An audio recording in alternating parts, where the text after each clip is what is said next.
Hello and welcome once again to Virtual Vision FM, your platform to all things spiritual. And today I'm really excited because we have a Vedic Astrologer on, Adam Smith. He's going to be sharing his profound wisdom on this certain modality of his. And I'm really excited because I'm only really familiar with the Western astrology. So this is really going to be an interesting show. And I believe we just lost Nina, but that's okay. She will be right back. Okay, it's Sunday. It's in the afternoon here in BC, and I'm going to welcome my co-host, Ted Woodruff. Hi, Ted. It's evening over in the UK. How are you doing? Oh, I'm there. Good. At least I'm still here. Hi. How you doing? Good. What's up with you? What's your week going been? on with you this week? I've got a bit of lag here. I'm so sorry. It's not my fault. How's your week been? Oh, mine's been really busy. I've been teaching and I've been seeing clients, and so yes, it's been a wonderful, wonderful week. How about you?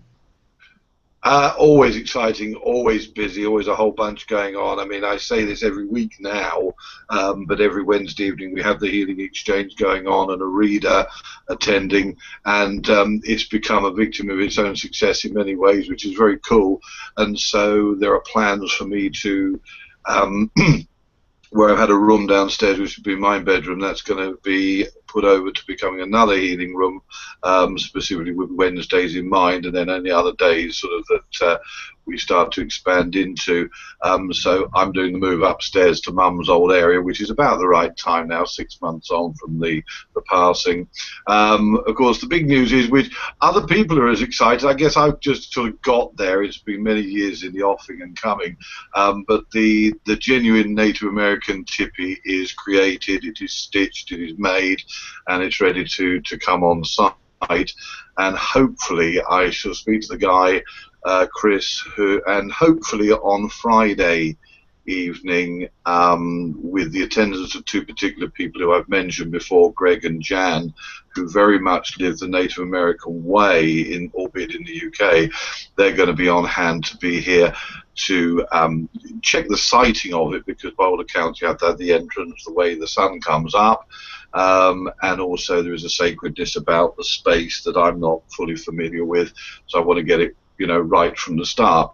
But yes, a full-size 14-foot tipi, I believe it is due and will be on its way. So, of course, there'll be photographs going up on social media. There will be videos, landscape version, just to keep my dear friend Simon Ludgate happy.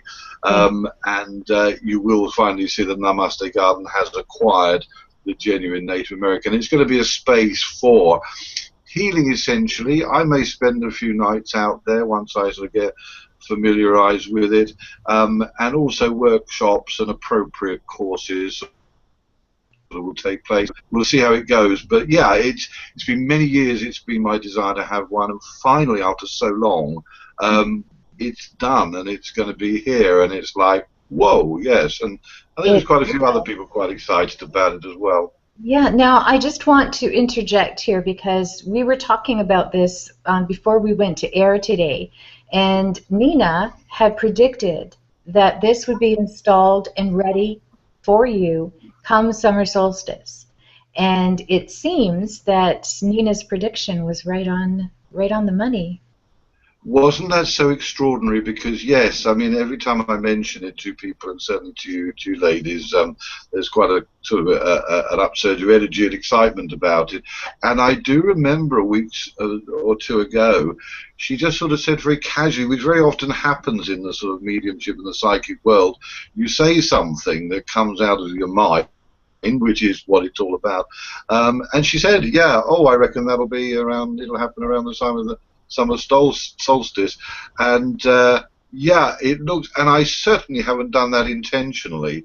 There's this peculiar thing that happens in the ether, you know, and probably not just for me, probably for gazillions of other people, that you leave something to mature or develop or to do at a time when you think it's going to be right to do it, and then it turns out most extraordinarily to be the absolutely right time, because because of a number of factors.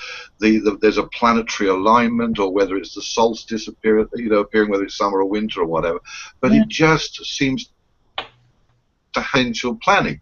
But of course, those planning it are the powers that be, and the consciousness and the divine and whatever that are watching over, and we're running around on this earth plane doing what we're doing, sometimes kind of unaware of them in that sense, of that they've got the supreme control, but they give us the free will to do down here. It's just an extraordinary way of life to be within this spiritual arena and zone and consciousness of that.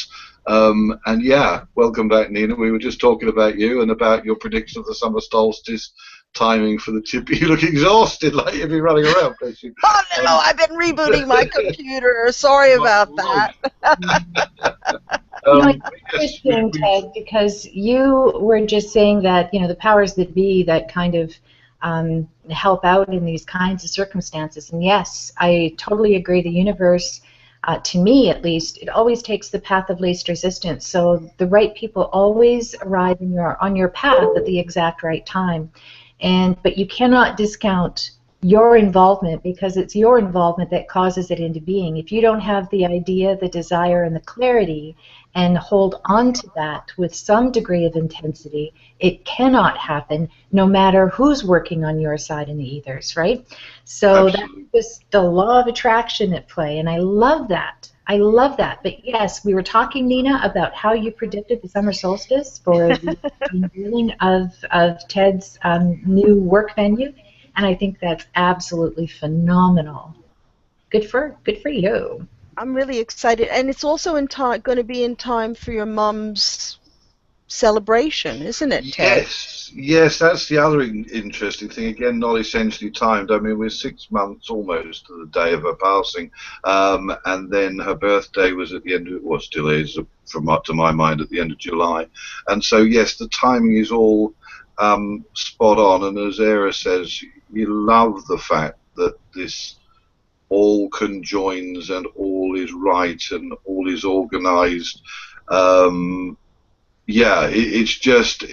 It's wonderful living in that time and space place. And also, of course, the people that I've mentioned earlier, Jan and Craig, they left my zone for a while, came back into my zone, and they are the people. I couldn't want anyone else other than John David Parker, but then there will be an event, there will be a point at which John David comes down and is part of the initiation and the process of, and of course there'll be amazing things happen when he comes and is within the space as well. And he gave me the name without kind of realizing it for the whole setup, that it's going to become the Universal Temple of the Four Winds, which incorporates, it incorporates the fact that I'm a minister with the Universal Life Church, which is not so known in the UK, but it is out of Modesto, California, and it is a church in its own right out there, albeit I am about to be training as a Corinthians minister in the UK to be a little bit more regular as such, as a reverend. But so it incorporates the universal aspect. John mentioned the temple of the house without any connection to the tipi or anything else, and then when he was outside and Calling Bear was drawing in the four winds from all directions, and boy did a major sort of serious gale, but all the winds actually came in on that afternoon, and we all felt it, we were all aware of it. And so was born the idea, as I sat in the chair with John in the room and a whole group of other really wonderful people, I suddenly thought, hey, this can be the Universal Life Temple of the Four Winds. Bit of a mouthful, but it encapsulates everything that I wanted. So yeah, it is a big point in my life and what I've been planning. And yes, I had to be instrumental in it, and it stayed in my mind, and it's been a passion. And yes, it wouldn't have been created without me approaching somebody to do it. But finding a person to make a tipi in the UK isn't that straightforward. No. It was down to Jan and Greg to point me in the right direction, and then the process of making it takes quite a few weeks. It's genuine, from canvas, made from scratch, then finding the poles and all of that sort of thing. So yeah, enough about me in that sense. But yeah, it's very exciting, and there'll be videos and images going up, and some in the moment, or is it on the road videos, I should think, that we can put up for virtual vision. That's yeah, because people are engaging with virtual vision, which is really nice, and particularly now that we're visual as well. I don't know whether in my case they particularly want to see me on the screen, but they do see us, engage with us as people, and they can put a face to the name. I was once told I had the perfect face for radio, which was slightly rude. Slightly rude. Simon Ludgate, I think, came up with that one. Well, I'm really looking forward to finding out when the ceremony is, Karen, because I'm going to make an effort to come out and that'll be join wonderful. you. I'll make a special event for that, where, you know, on this Friday coming, it'll be Jan and Greg and myself, and not being rude to anyone else, but that'll be it, No, of sort of thing. course not. And then there will be events where it's special, that it's opened, perhaps by John David, and a whole, you know, everyone in my zone and everyone who I love and want around will be invited. So yeah, absolutely, come get That'd be here. fab. Get I'd like here. to give a shout out to all the people who are in our chat room tonight. So Steph, Heather, X652, whoever you are, Jeff, John David Parker, and Colin. Hello, hello. I thought I saw Sandra hanging around too. She did say hello, but she might have gone off again and will come back. So hello, everybody. I think we need to say a special shout out to X652, because they used to come and listen on Blog Talk Radio each and every week, and they always contributed and participated on the show. And then we left Blog Talk, and I think this is their first visit to our visual platform. So welcome, X652, and thank you for finding us. That's great. It's great. So Ted, I certainly think that you're going to be having some virtual vision venues going on there, and it'll be virtual vision on the ground too. So that's pretty exciting. This visual platform allows for so many different things, and we're very, very fortunate. And I'm excited. How about you? Really excited. Always excited to be on virtual vision, because you know what? Virtual visionaries, I salute you.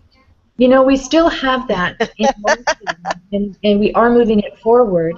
We do have the capacity to play the videos of people expressing that they are virtual visionaries with us, but for some reason I can't figure out how to play them on the air. So we still are working out the glitches of this new platform that we're using, but all in all, I think it's going in the right direction. I'm really glad that everyone is here.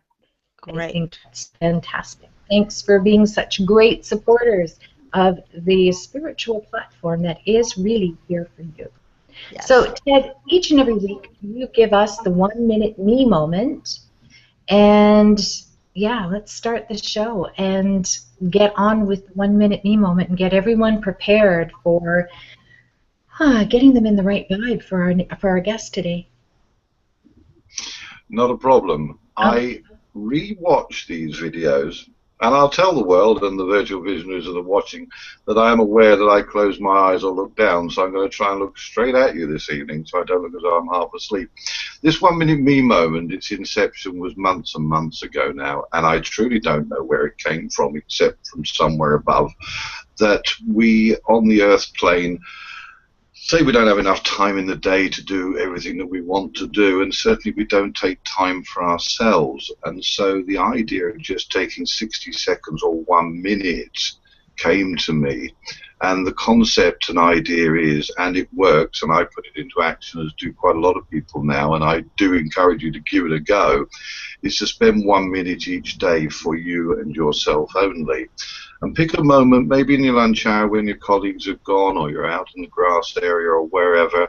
If you're at home and your partner's at work, the children are at school or whatever, pick a moment for a minute where you can sit on a chair, close your eyes, and to start with, throw an aura of protection around yourself. I prefer to use a gold or white light that covers you in an eggshell of protection.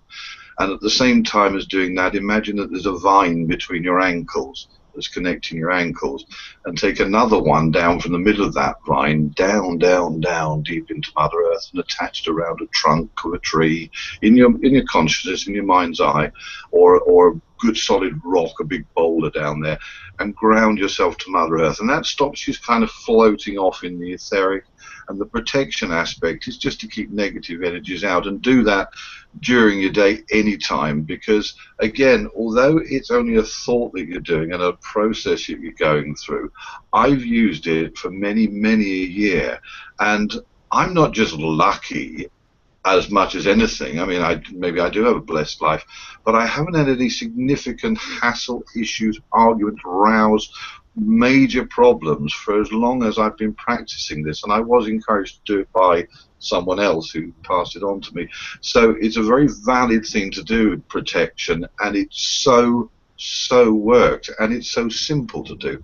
So protection around yourself, grounding yourself, and then close your eyes and concentrate on your breathing, and that just makes your mind focus away from anything that may be going on around you, or just to bring you into that, literally that moment. With your eyes shut, breathe in through your nose and out through your mouth, and in through your mouth and out through your nose, and that just makes you concentrate on your breathing.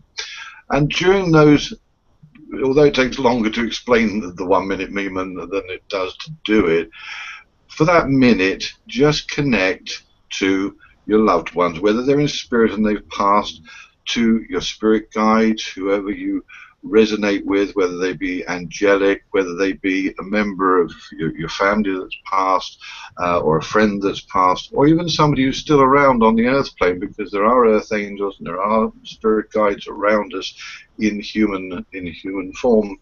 And just take that minute, as I say, to connect with, whether they're alive or whether they've passed, with your spirit guides, whomsoever they are.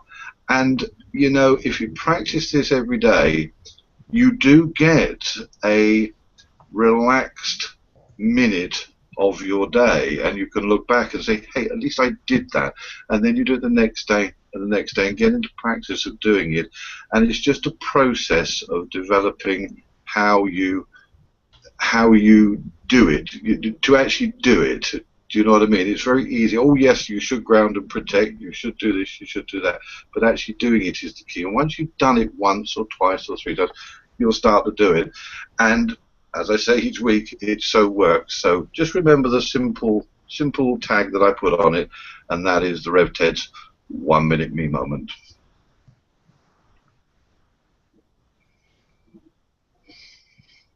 And Nina and Era are practicing it right now, and we'll be back in a minute. I am back. Yeah. I just noticed that one of our viewers was trying to get in onto the platform and was having difficulty, so I am just trying to help her out and get her in here as well. In the meantime, thanks, Ted. It's always interesting to hear people's feedback on the 1 minute me moment, and I'm a firm believer, I've said it before ad nauseum, try it then deny it. It is a wonderful way to ground, and it really has the capacity to lift someone's vibe up to where they feel so much better. So thanks for that. Nina, I'm going to turn the mic over to you, and let's bring on our guest, Adam Smith.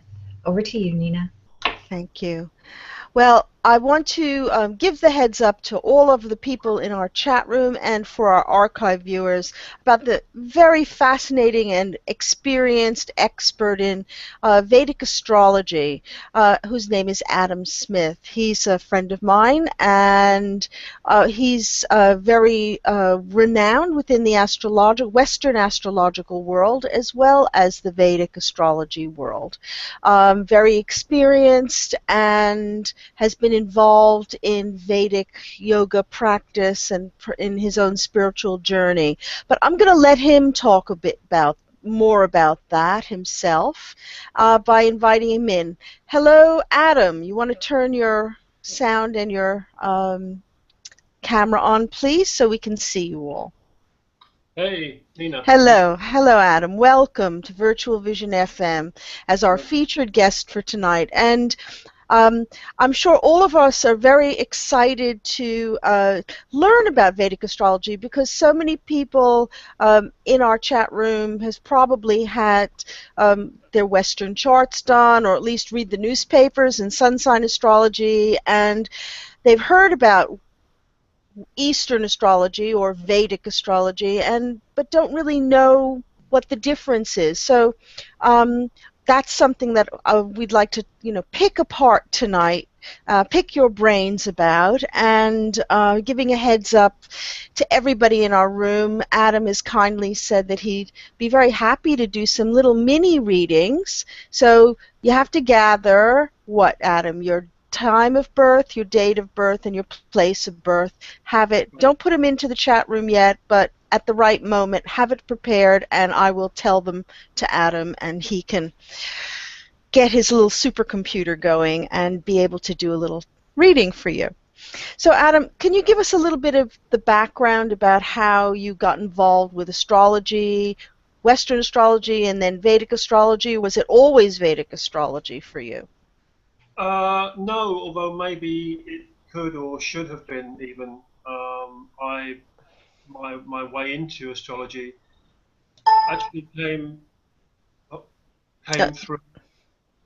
Got you back there.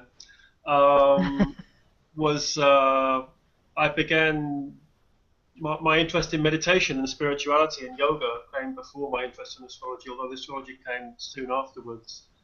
And so when I got into yoga when I was quite young, and a few years later I began studying Western astrology. I mean, a general kind of guideline for people who are practicing yoga is that you do your daily practice, and then you would follow your own sort of native sort of spirituality or your own native path in addition to your yoga practice. So your yoga practice kind of underpins everything else, but you would have your own path. So although Western astrology, it's called Western astrology or sometimes called tropical astrology, it comes largely from Greece, from the Middle East, from Persia. So in a sense, it's no more indigenous to the West than Vedic astrology is. But the point is, I did start studying Western astrology, even though at the same time I was doing fairly rigorous yoga practice at the same time. And though possibly it would have made more sense, it would have been more logical, perhaps, for me to have studied Vedic astrology first of all. But I've become this kind of omnivorous astrologer, and so actually studying both, it means you do get the benefit from both. Mm-hmm. So I was studying Western astrology since about 1990. That's where I did my first class. I did a class in London. There's lots of classes. London is quite a big astrological hub. Mm-hmm. There's lots of choices of different schools of astrology that you can go to. So I did a little class there and then became basically self-taught and began working in astrology fairly soon after that.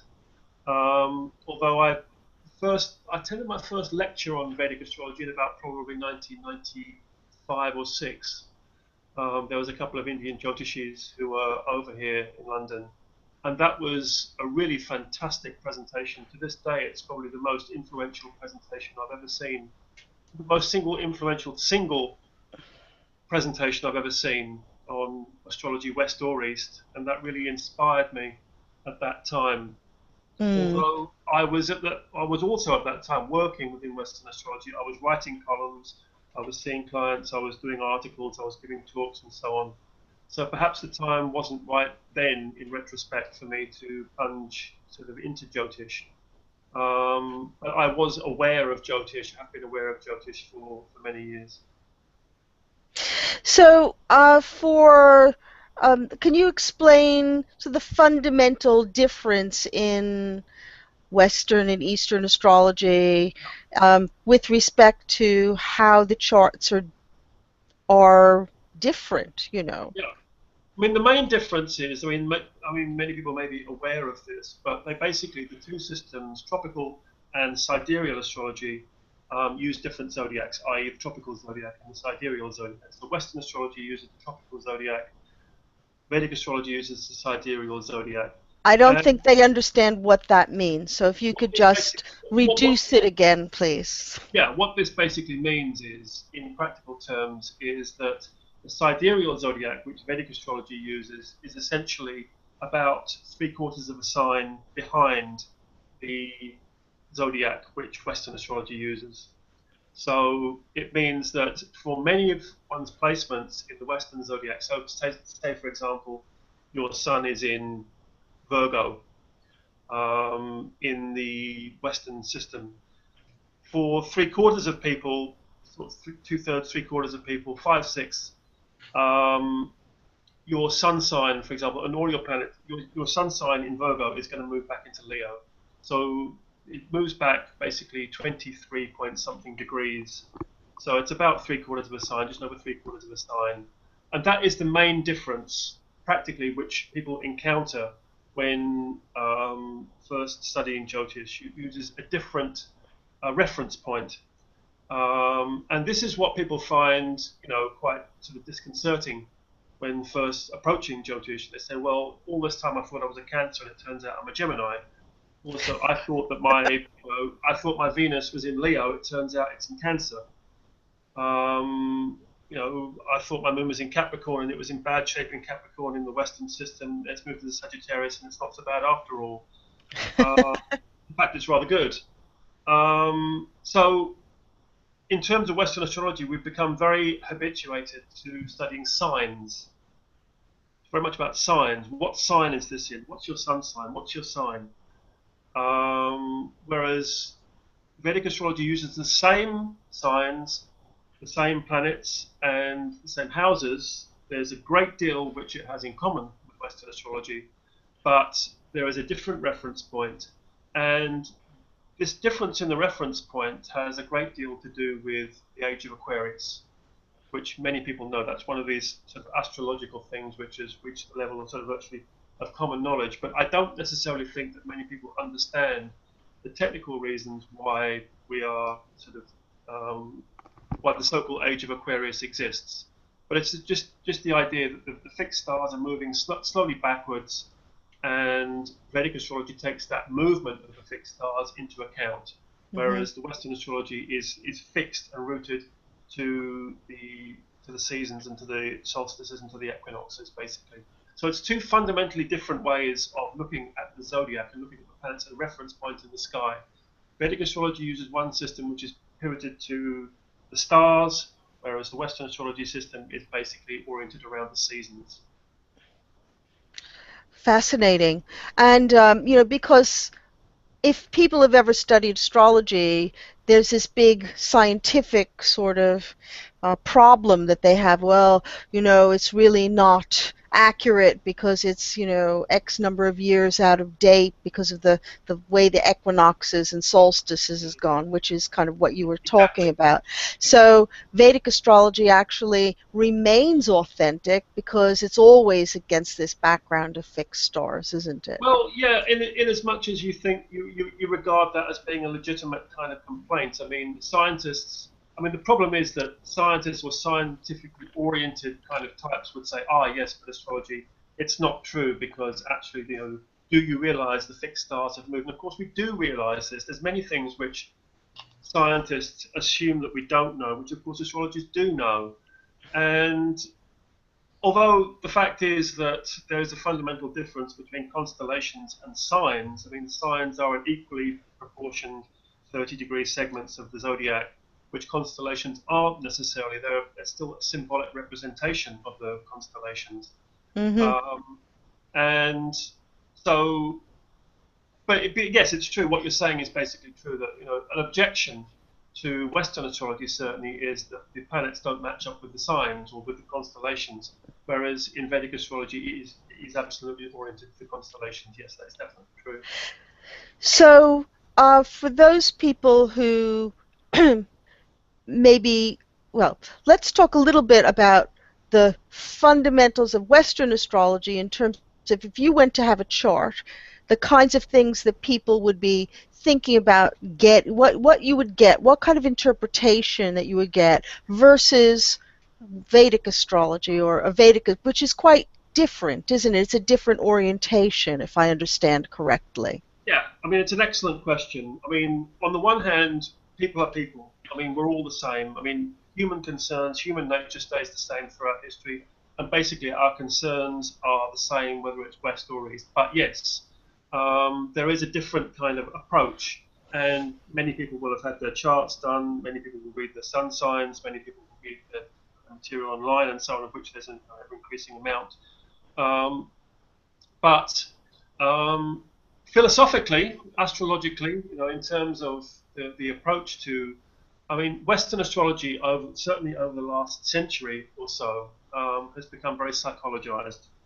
Psychology and astrology do make a very natural match, and there has been this increasing approach, not just in astrology, but in Western thought in general, which is about how we create our own reality, about how it's self-determination, self-actualization, I am the master of my own destiny, and so on. And astrology, Western astrology, has reflected that to a great extent.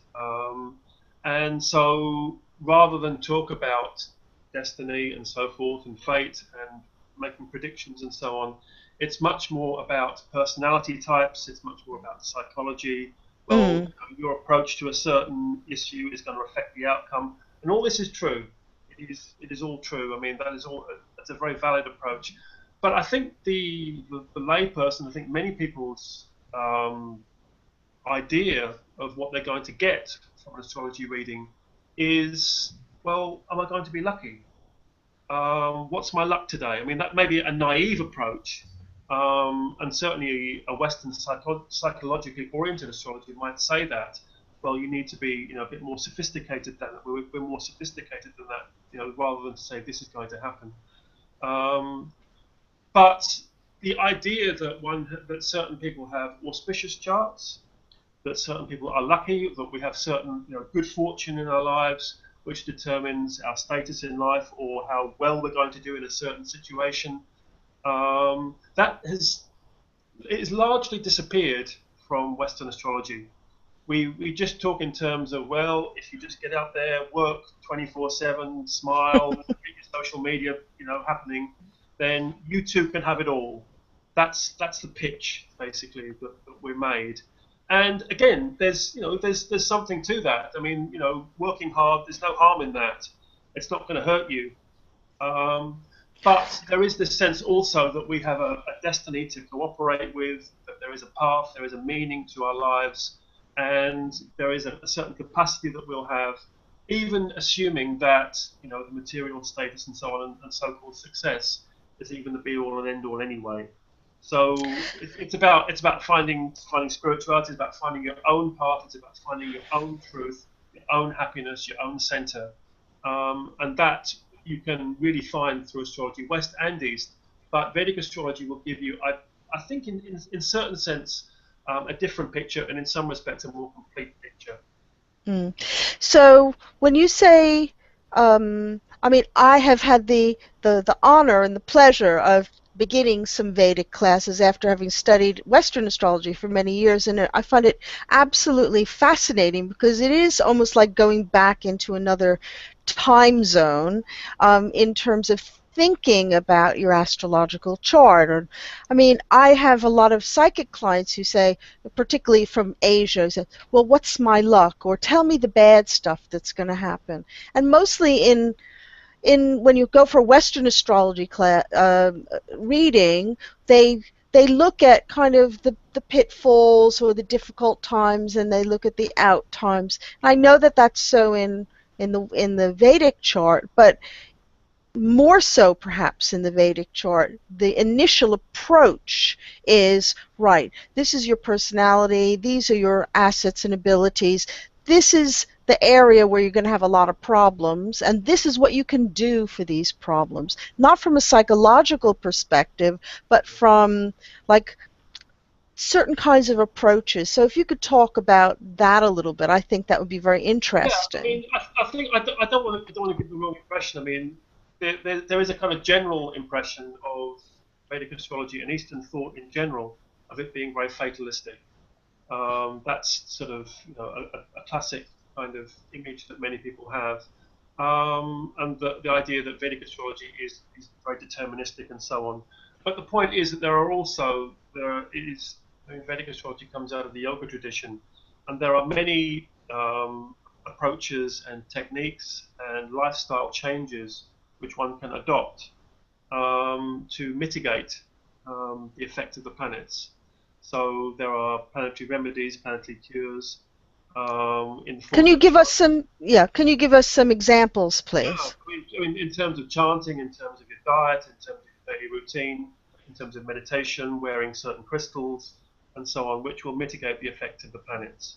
And this, of Hmm. course, we used to have in the Western astrology too. This was part of Western astrology, but it's again, it's become very psychologized. That seems to have become left behind with so-called traditional astrology, whereas most widely practiced astrology in the West today is more of the psychological type. It's counseling and so on. So you would say if you have a difficult transit, say a Saturn or a Pluto transit, you would say, well, keep a positive mental attitude and good luck. Whereas a Vedic astrologer might say to you, well, keep a positive mental attitude, but also you can wear this crystal, you can chant this mantra, you can have a puja or a ritual performed for you, you can change your diet, you can change your routine, and there are specific concrete approaches which you can take to meet this kind of challenge, basically. Hmm. So, in addition to being so-called fatalistic, it is also has specific approaches which you can take to work around that. So it's not maybe as fatalistic as it might appear on the surface. Hmm.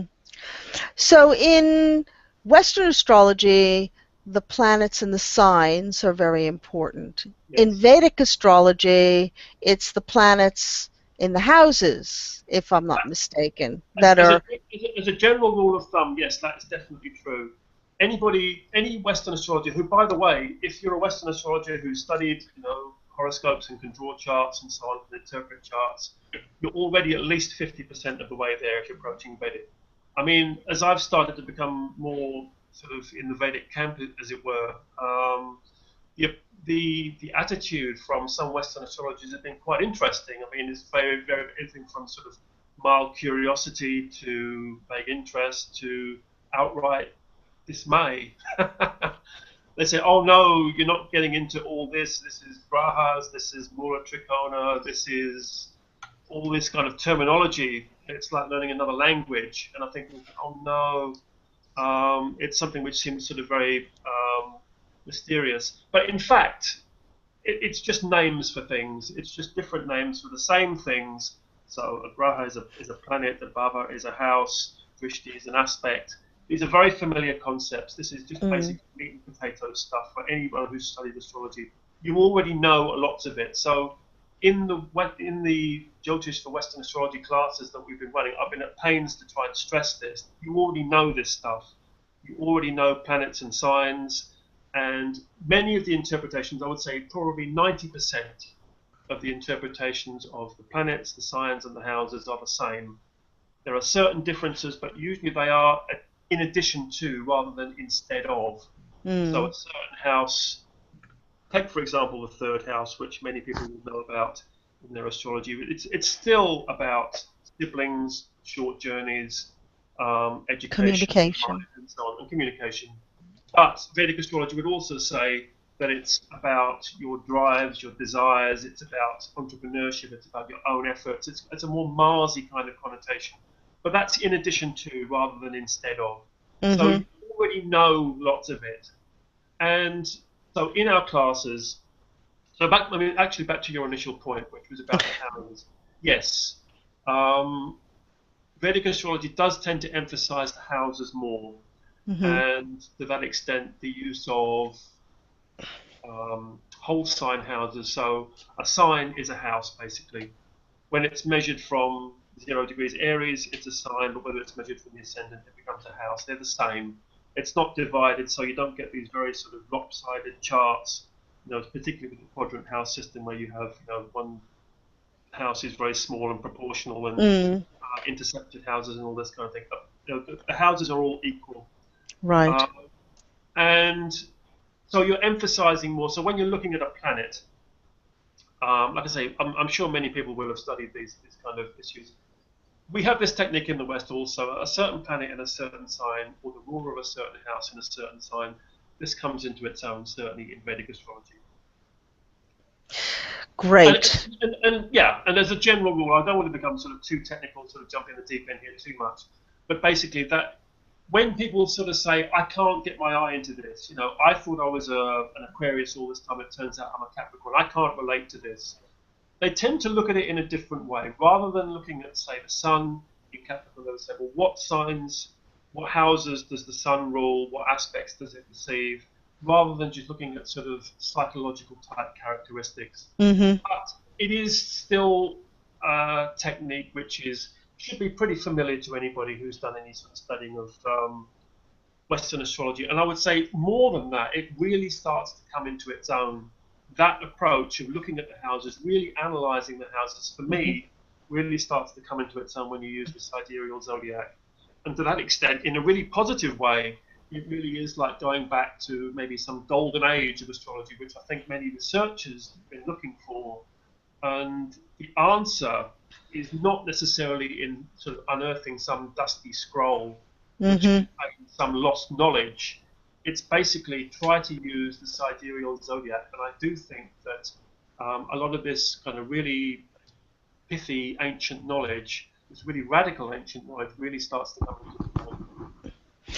Well, I find it all extremely exciting, and this whole thing about the moving backwards of the signs. I was kind of perplexed about it, as you said initially, and then, but it's kind of the same difference. It just a slightly different light on my personality, and it really. I'm looking forward to having some of our people in the chat room volunteer their date of birth, time of birth, and place of birth, so that they can kind of get this sense of contrast. Like, oh yeah, that's me in the Western personality, but actually I'm like that too from the Eastern personality. It's like bringing the two halves of your brain together in a new way. I mean, you're still the same person. You haven't become a different person. And through all of this, I mean, though it may sound, very, very strange. Actually, to look at some examples would be good. Having, an example it's often it really it jumps out at you. But it's, I mean, what I'm saying may sound, quite exotic, but again, in our classes, I've been presenting to, primarily Western type astrologers, and a lot of the difference actually when you're looking at a chart. Also, I mean, many people will have seen these kind of square Vedic type charts. You've got squares in sort of either, in a box shape or with the houses represented as kind of diamonds, and right there is a symbolic leap that people have to make. I mean, you might think, well, it's only the way that you represent the information, but that is absolutely fundamental when it comes to symbolism. Mm-hmm. There's so much of our mentality, so much of our mind, so much of our approach to divination is based on basically pictures. And so my approach has been in the classes, first of all, to show a traditional Western chart, the round chart with the houses done in the Western style, Placidus or whatever, with the aspects in and with the outer planets and Chiron and things like this, all the stuff that many modern astrologers are used to use. I think, right, that's it that way. Then take it into the sidereal zodiac, still used in the round chart. Take all the planets back about 3/4 of a sign and see how it looks then, and then take it back into the square chart. So you see actually that it's the same, because just at that intuitive level, which is so crucial, it's just making people realize that it is actually the same thing. How you represent the information is very, very important. And so in our classes, we have been doing that kind of process. And I think just a step as simple as that makes many Western astrologers say, but I know this stuff. Right. Now, would you say that that the Indian system or the Vedic system is more lunar than solar in its orientation? Which I also... Yes. As a general rule, yes. I mean, you're quite right to say that the houses on the whole are more important than... You would look more at the houses that the planet rules rather than the sign it's in. That goes for all the planets, as you said.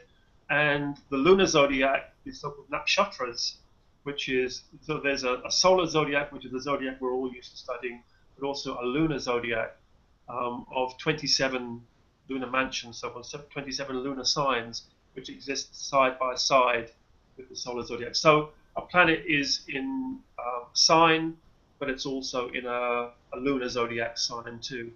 And in addition to that, the moon itself it represents the mind or your mentality, the state of mind at any given time, and it plays into the system of planetary periods, which is the main Vedic system for prediction.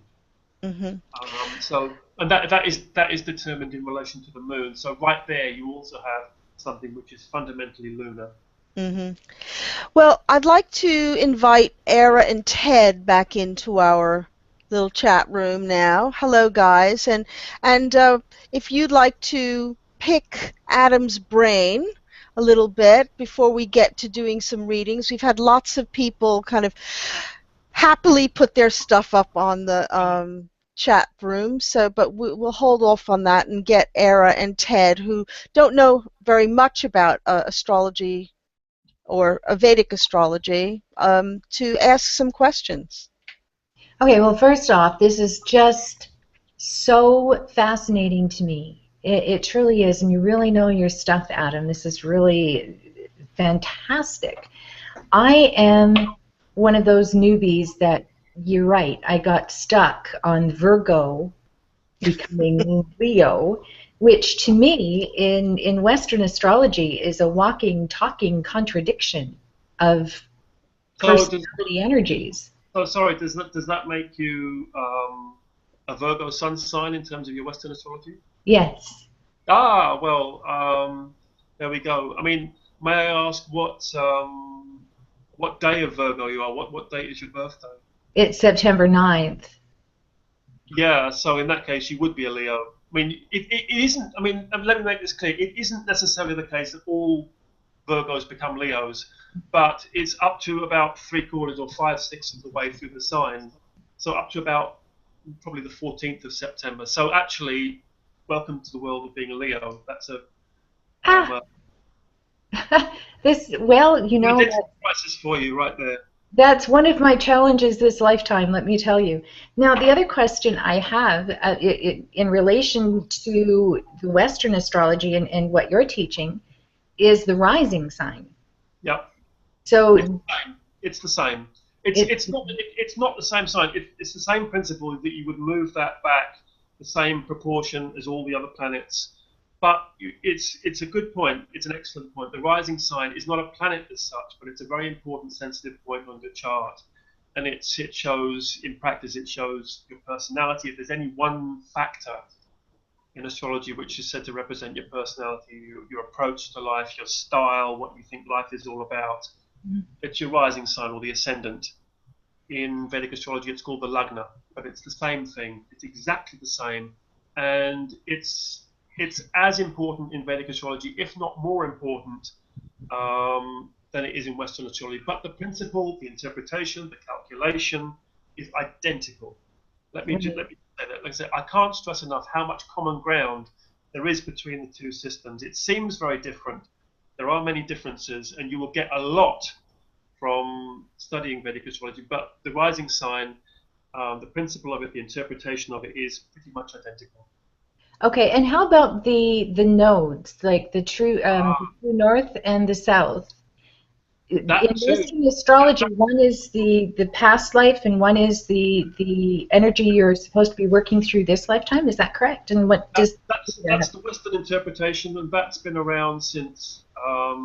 That's probably more of a 20th century kind of interpretation. But you're absolutely right. The North Node in Western astrology is said to represent our present lifetime, the area of life that we set to head into, in terms of its sign and house placement would tell you where you're going in this life, where's a good area for you. It's the future, it's the present and the future, whereas the South Node is always opposite. It represents generally past, and if that system of knowledge is meaningful for you, past lifetimes. So the South Node is where you're coming from, the North Node is where you're heading. that is basically the Western interpretation.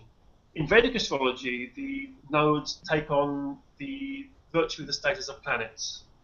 They're called shadow planets. They don't actually have a physical mass, but they are symbolic planets, and it's more that the North Node becomes material desire. So the North Node is your material gains, your material desires, what you want in this lifetime, and it is somewhat perverse or slightly contradictory or contrary, rather, shows your North Node, shows where you would do things differently, whereas the South Node is very spiritual. And so the area that your South Node is in, any planets that are associated with your South Node become very spiritual and become very otherworldly and rather self-sacrificing. So that is, in a nutshell, the nearest I can do to... but the nodes become extremely important, and their status as planets which can cause eclipses. So symbolically, they can swallow the sun and moon, because where the sun and moon fall close to the nodes, that's where you get eclipses of the sun and moon. So symbolically, say, if the North Node can swallow the sun represents your soul. So if it can swallow your soul, it means that you become so wrapped up in the material world that you forget your spiritual life and you lose your center, basically. And so the challenge with the North Node is to reorient yourself with a more spiritual kind of lifestyle, and to find your center again, rather than losing yourself out there in the material world, chasing your tail around and going in circles. And the South Node potentially shows a kind of spiritual genius, although you have to be careful not to become too sort of otherworldly and retiring and self-sacrificing and so on. But the North Nodes, like I say, they take virtually the status of planets, and they are integrated into the system of planetary periods, which I may talk a little bit about. Which again is a fundamental difference between Western and Vedic astrology. But it's a great point, first of all about the ascendant and also about the nodes. Yes, that's actually really, really central. Well, thank you for that. The other thing that I'm wondering about, because I don't know much about the Vedic astrology, is that in the Western one we do have the transits, and you know, as your life unfolds, so do the planets, kind of thing. And in the Vedic astrology, you were talking more about seasons. Is there a trajectory that Vedic astrology follows in order to anticipate certain things, such as the Western astrology does? Basically, Western astrology, in terms of prediction, uses what we call transits. That's the main system of prediction it uses. Basically, you have a planet which is represented in your chart, say, be it Jupiter, Mars, Saturn, the Sun. You have them in your natal horoscope, but they move around throughout your life. They have cycles. You have cycles of a month. You have cycles of a year. You have cycles of 12 years. You have cycles of 29 years, depending on the planets. The larger their orbits are. And so when they reach certain points, when they reach certain relationships with other planets, then an event happens. And so transits are sporadic and intermittent. They will go around, and when they reach a certain point, they'll make a critical aspect, make a critical relationship with another planet, and that's how you make your predictions of the future, basically. And that's the main system of Western prediction. It's not the only one, but it's the main one that people use. Vedic astrology also uses this approach, but in addition to that, it has planetary periods. So periods of time in your life which are ruled by certain of the classical 9 planets, or rather the 7 planets plus the nodes. So you may be in a Jupiter period, you may be in a Saturn period, Mars, Moon, Mercury, Venus, Sun, North Node, South Node. These determine periods of your life of differing lengths. And this is the main system of prediction that Vedic astrology uses. So in addition to transits, so it may be saying, well, you've got a transit of Venus going over your Sun, but that is in the context of you being in a period of time which is related to Saturn. So it gives you both. So right there, you see that there is a bigger, deeper, fuller picture of where you are at any given time. Mm-hmm. It's not only that Vedic astrology appears more fatalistic, there are more things to account for your fate in Vedic astrology, generally speaking. Okay, well that makes sense. I think the final question I had, and see, I got so wrapped up in your answer, I forgot my question. Oh, I know what it was. I know what it was. It was an excellent question, actually. It's a very very good point, actually, that you're making. Oh, thank you. Because I think what you're expressing is the question probably that many people, are curious about in terms of Vedic astrology. Right. Well, people are more acquainted with the Western astrology, and so just to see how the Vedic astrology kind of compares and what it can offer in concert with that is really quite fascinating. The one thing I know that the Vedic astrology is really dependent upon is the time of birth. Now, the same goes for the Western astrology, but Yes. there are some times when people do not know their time of birth. And so in Western astrology, I know it may not be as accurate, but it can be worked backwards Yes. and arrive at a possible time of birth that kind of fits. Myself, there was a discrepancy, and I was muscle tested, and the muscle testing took me to the day before my birth. I guess with all the calculations into the GMT, sidereal time kind of thing, it ended up that my birthday was September 9th, but actually it was September 8th at 11:33 p.m. So I don't understand how that works, but in Vedic astrology, is the time, can it be worked backwards for people who... Absolutely, and if anything, it's even more crucial to have an accurate birth time with Vedic astrology. But again, it's the same. They're totally on the same page. But the process you're talking about is called rectification. Okay. So basically, what usually happens is the client comes to the astrologer, they give them the astrologer their birth time, and the astrologer tells them about their life. But if you come to the astrologer and tell them about your life, the astrologer should be able to give you your birth time. So you can reverse engineer it, as you say, based on definitive events in your life, be it births, deaths, marriages, important turns of event, moving home, changing countries. These things ought to be apparent from your chart. You say, well, you got married at this age, therefore this may have been happening based on, maybe there's a time window of maybe an hour or two. You're not quite sure. You're based on your mother's memory. We all go on our mother's memories to a certain degree. It's just as a starting point.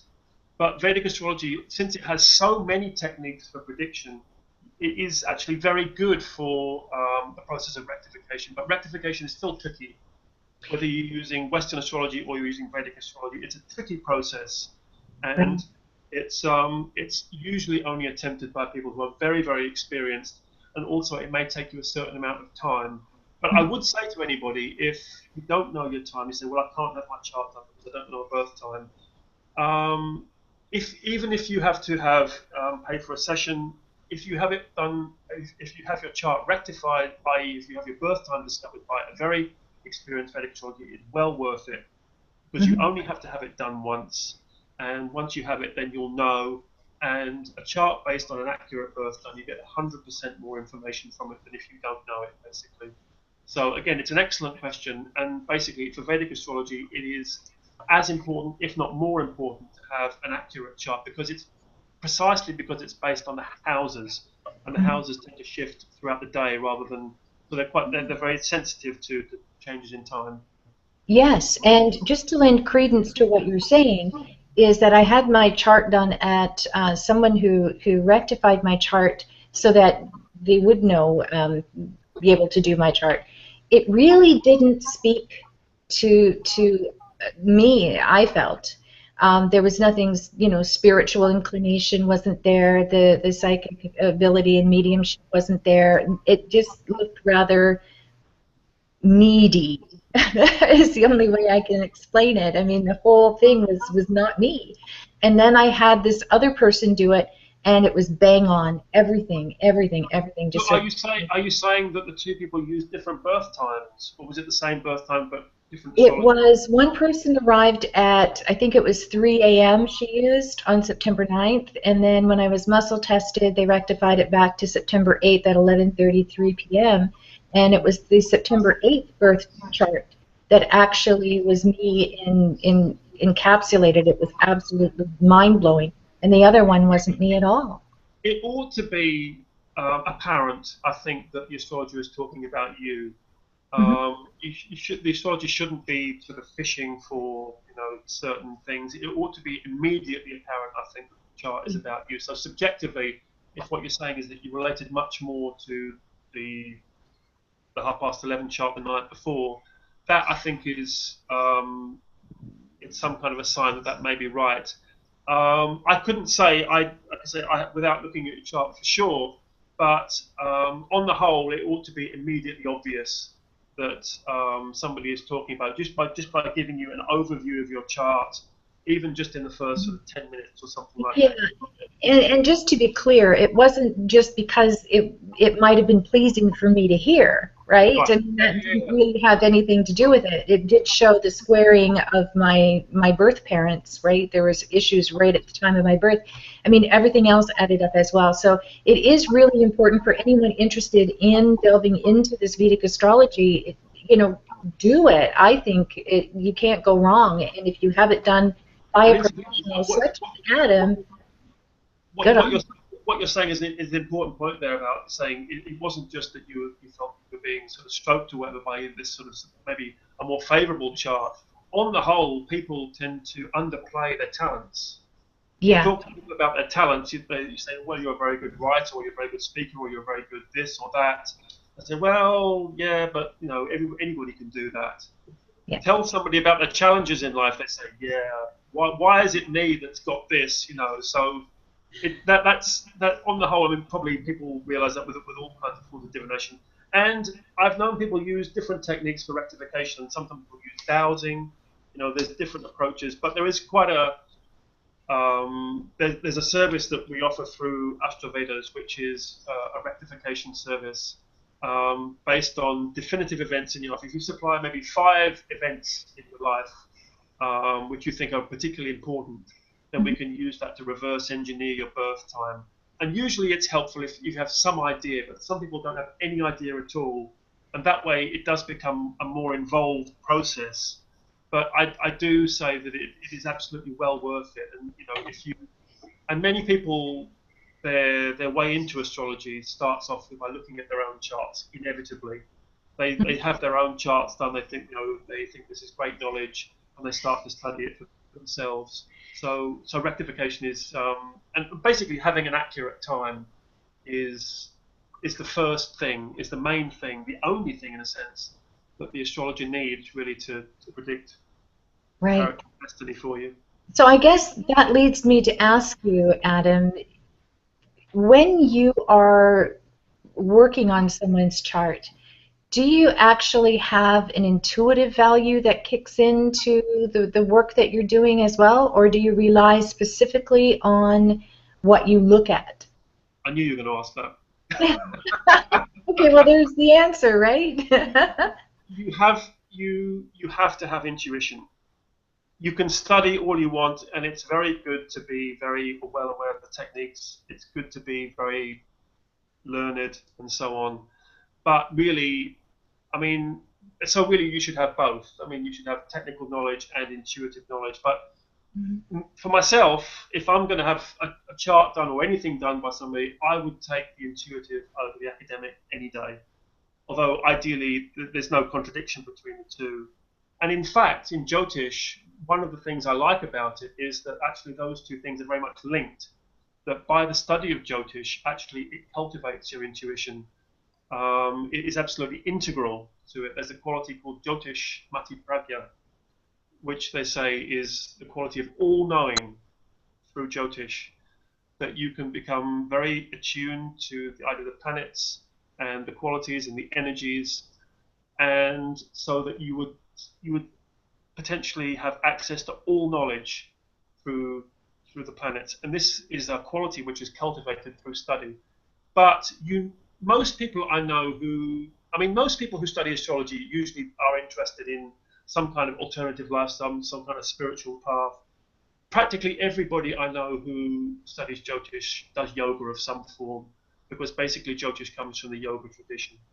And when I say yoga, I'm not talking about exercise. I'm not talking about bending and stretching. I'm talking about the classical definition of yoga is that which balances the fluctuations of the mind. So we're talking about meditation, really. So really, you need a meditation practice. You need a daily spiritual practice, really, to cultivate your intuition, and that's really an essential part of it. So it may seem very sort of dry and technical on the face of it, and for sure, there's a lot to learn. I mean, my teacher said to me, I mean, he learned from when he was knee high. He basically absorbed it all his life. He said to me, "You never learn it all." He said it's like the ocean. It's just absolutely fathomless. So you're constantly learning, but at the same time, you really need to have your intuitive thing switched on very much. Because without it, it's really, I mean, it's just, it's pointless really. It's not prose, it's not mathematics. It's really, it's a spiritual path, and you really need to have that kind of insight. Absolutely. Right. Well, that's amazing, and I have to tell you, I kind of figured that would be the answer. So there you go. Now, I noticed Ted pop on camera there a couple of times, and I've been hogging the platform here, Ted. Sorry about that. Over to you. Do you have some questions for Adam? Yeah, no, not at all, Era. Hi, Adam, again. It's a few sort of observations, actually, that I want to make from my point of view, that having been born in the UK, from my experience, unfortunately, there were the characters like Russell Grant back in the day who were rather sort of flamboyant and in some senses sort of ridiculous. Then we had Mystic Meg going on. And from my point of view, I kind of switched off from the astrology aspect because it wasn't seemingly what I was seeing very professional. And I have to say quite genuinely that this is the first time I've engaged or listened to somebody who is a consummate professional, has explained it so really terribly well, and has got my attention on it all. And when you mention the spiritual aspect, my ears burned even more. That's been my experience, and I hold my hands up, and there may be others, listeners and viewers, who have had similar experiences. You can be rather put off by these elements of buffoonery, I think, that go on, and you get it in all walks of life. I mean, yes, but I would say in defence, I mean, I've done commercial astrology too. In the process of my sort of career as a working astrologer, I mean, I've done commercial jobs. I've spent many years writing columns and so on. And you can only do as much as your remit allows, basically. I mean, I think that the kind of space available for astrology, I mean, the reason why astrology is tolerated, even why we're not, sort of all persecuted and thrown in prison, which was the law in this country, the UK, until the 1980s, I believe. It was actually on the statute books that you could be imprisoned with hard labour, and that the study of astrology technically made you a vagabond, and repeat offences made you an incorrigible vagabond, according to the Vagrant Act of 18, whatever it was. Basically, astrology was being tolerated as entertainment.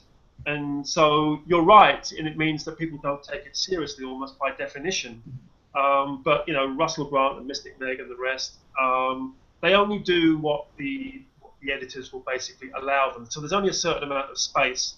So I think until we're all more kind of savvy or more educated or more aware of astrology, that will be the time when, a sun sign column or an astrology column or an astrology feature in the paper starts to take on more depth, and people start to become more sophisticated in their understanding of it. I couldn't agree more. I mean, psychics and mediums and platform workers have to advertise that they are entertainment only, which is, to my mind, something of an insult to the profession. But that's the way of the world. Fortunately, in the healing fraternity, there's if you've got certificates and insurance, then you're pretty much okay. But it's taking a long and many centuries to sort of get mainstream to be accepted as real, and actually probably going back further than certainly than the NHS and doctors and modern day medicine, and the two run together.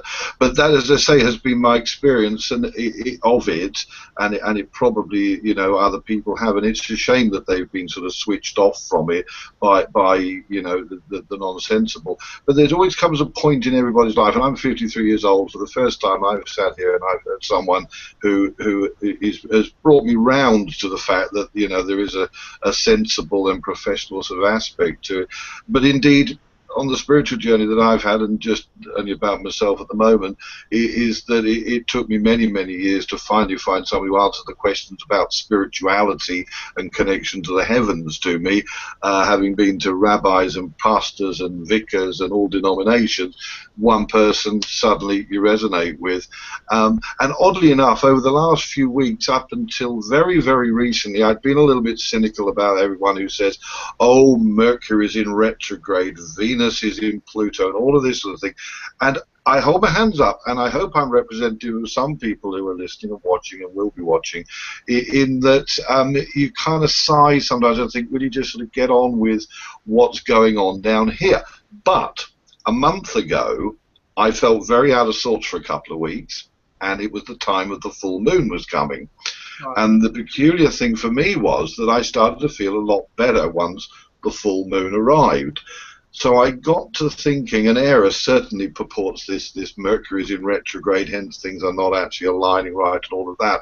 So from the slightly not skeptical or even cynical, but just kind of it didn't resonate with me, I've opened up more to the possibilities, and the way you described it certainly encourages me and hopefully others to go, yeah, there's something now that about this that is impacting on my life. I'm sure what you're saying is a very widely held belief and experience. I mean, a little knowledge, a little learning is a dangerous thing. I mean, let's get that right. I mean, Mercury retrograde is not an unusual event. Mercury retrograde happens on average 3 times a year, for 3 weeks at a time. So it's a very common occurrence, and it doesn't mean to say that your life, the bottom is going to drop out of your life.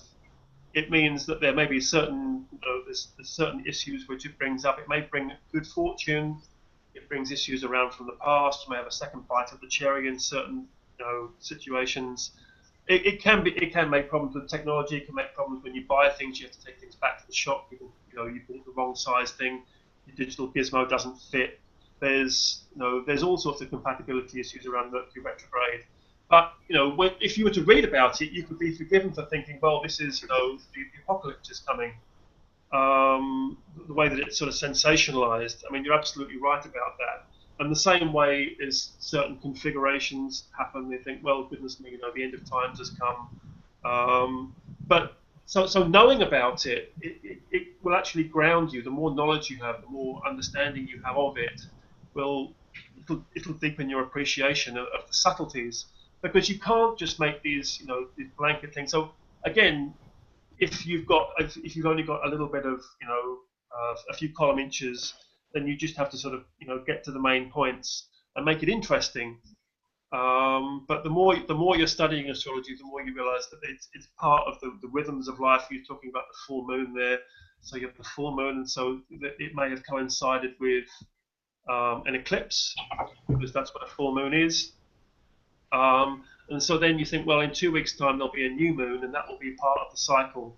So really, while we're studying astrology, is to look. You see that time isn't just one thing after another. Time itself has qualities and characteristics, and the idea that life goes in cycles, that it isn't just an open-ended kind of procession, that you look back and see the last time a certain astrological pattern or configuration happened, and then you'll see in a certain amount of time in the future, that pattern will repeat.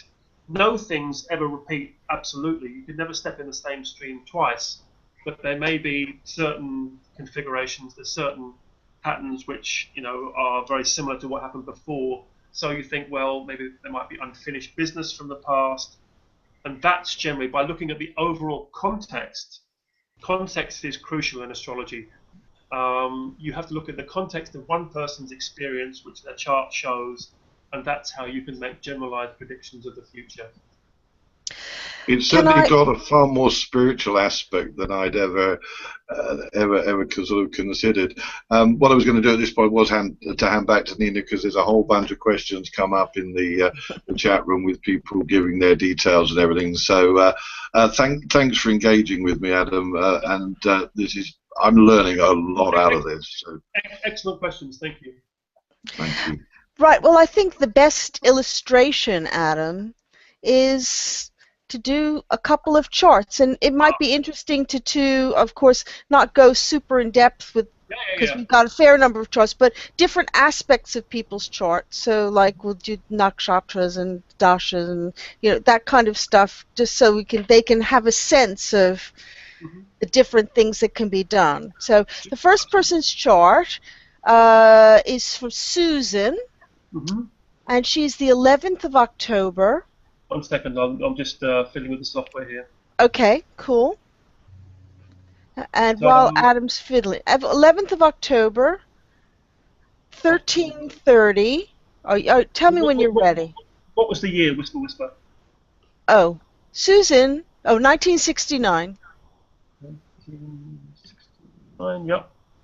And at 1330 local time, in Hastings, East Sussex, UK. Okay. Just let me put the details in here, Susan. Okay, well, Adam's doing that. Just for everybody who's in our chat room, we'll hopefully try to get through as many as we can, but thank you for putting up your birth dates and times. This process that I'm doing, as many astrologers will know, back when I started doing charts, it was all analog back then, and this used to take about an hour just to get a chart up in front of you. So there we go. So let's see here. So is it Susan? Yes, Susan.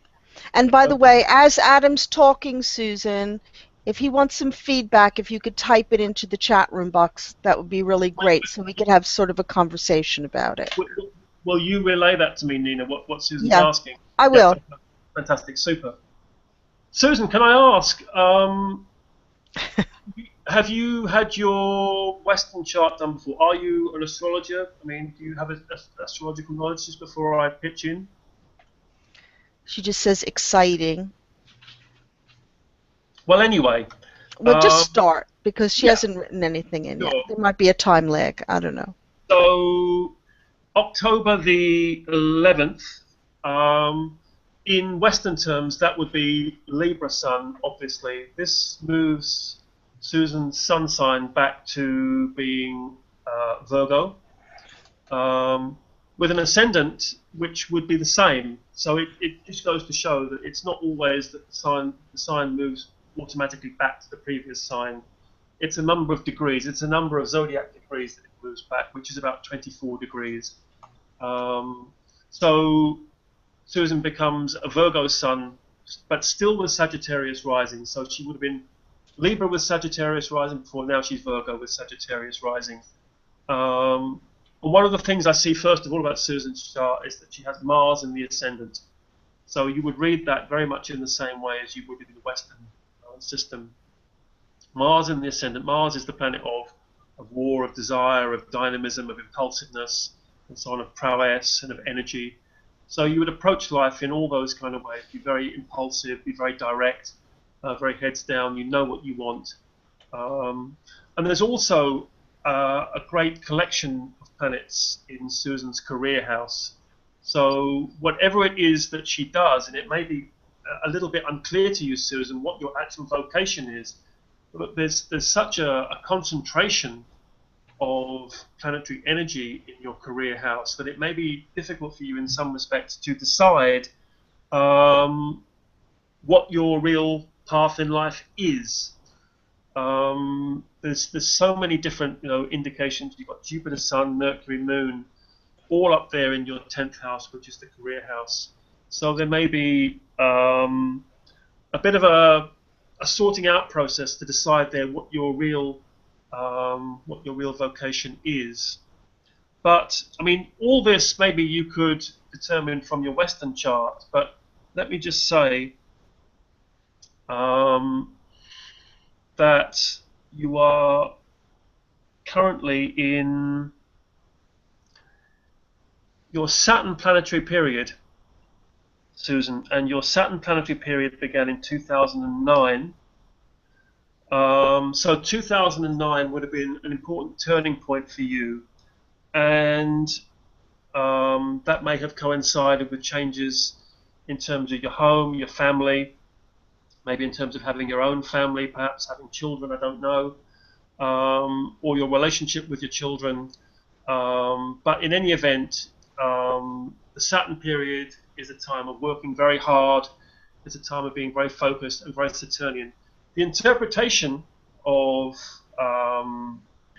Saturn, by the way, between Western astrology and Vedic astrology is virtually identical.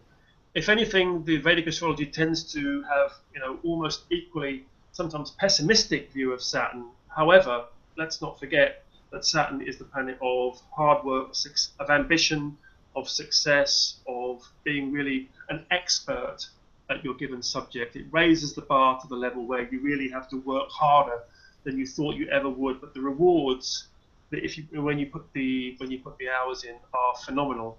So, Susan, I would say that there's a big concentration in your chart which is connected with your career, with your work, with your path in life. And if you can decide what it is that you really want to specialize in, then that way that you can succeed at something you're good at. And whatever it is, you're going to be working very hard at it. So sometimes the Saturn Dasha, the Saturn planetary period, it seems like one thing after the other. It's going to keep you working. So if you can find something which is really close to your heart, which you really think that you can excel at, then that's going to be the best thing for you in terms of the next several years.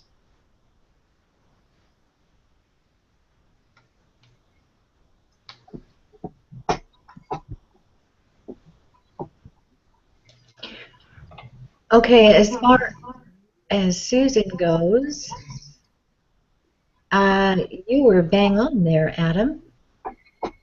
You were bang on. This is amazing to me. I mean, I know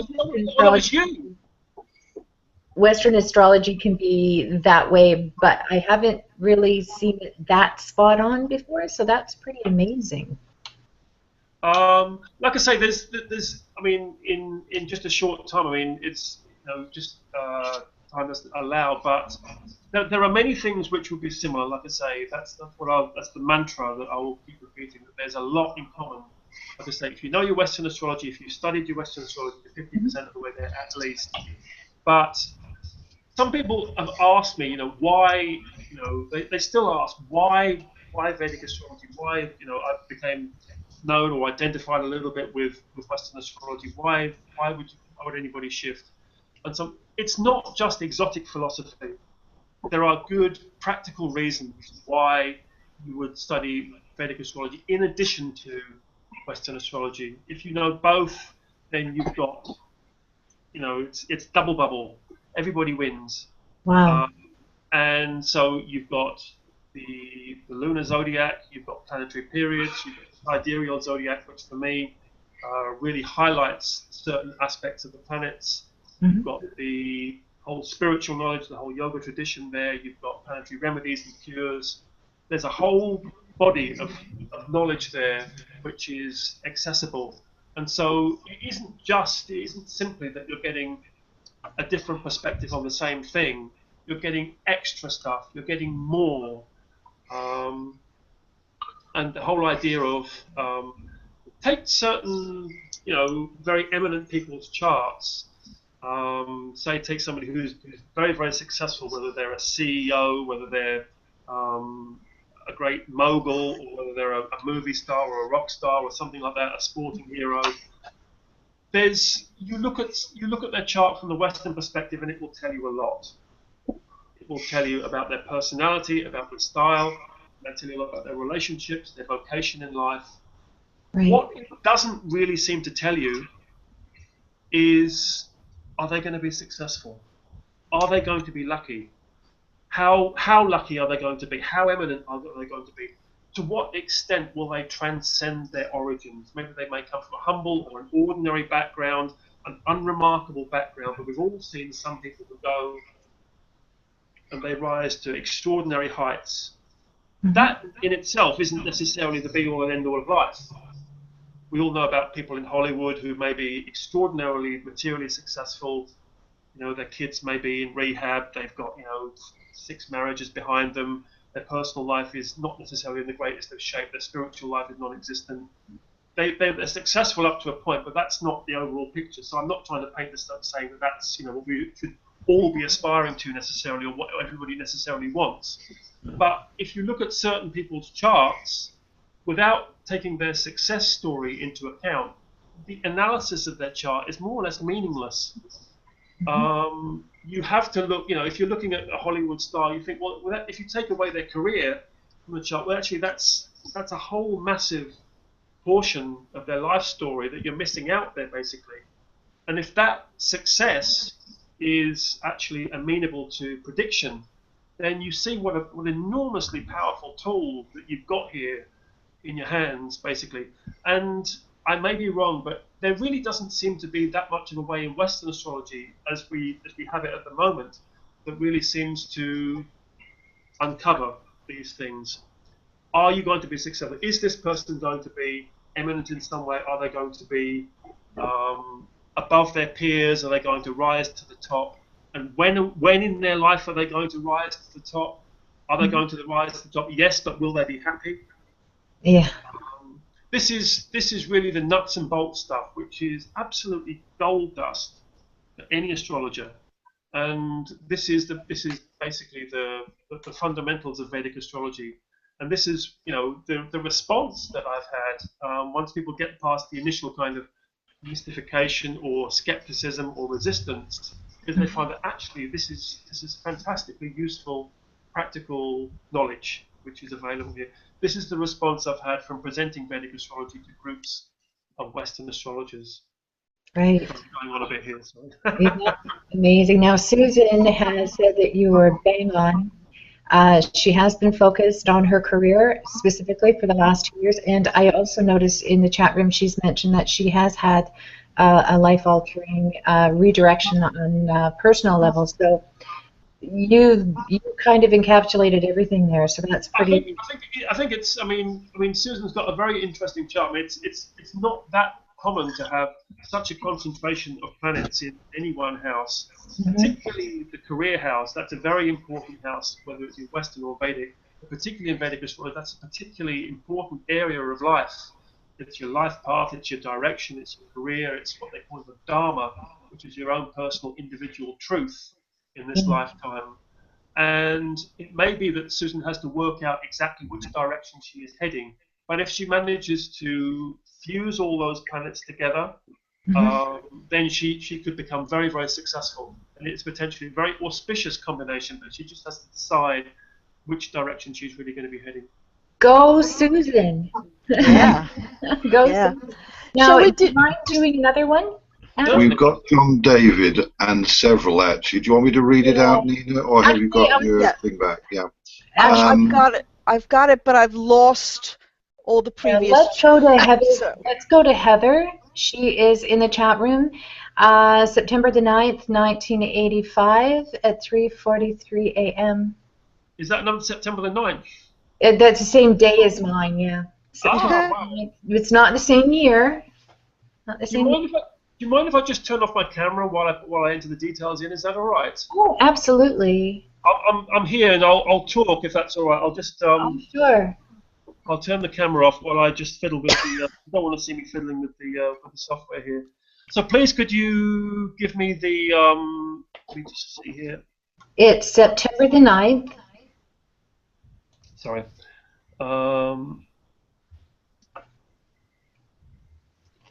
So September 9, 1981 was that? 1985. 1985. And what time? 3:43 a.m. 3:43. Yes. Now, I wonder whether that time may have been rectified because you don't usually get as accurate a time as that. I mean, it's fantastic. I mean, that's absolute manna Well, for astrology. fortunately, Adam, her mother is sitting right beside her, I think. So, Ah, right. So 3:43. I mean, that exceeds. Usually, you only get that kind of level of accuracy if somebody has had their chart rectified. But that's fantastic. So whereabouts was? So what's her name? Heather, Heather. Whereabouts was Heather born? in Ontario, Canada. Okay.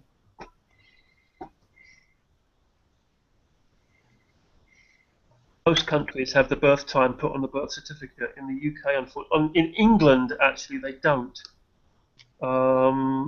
except if you're twins. So it's a very civilized thing to have your birth time put on your birth certificate.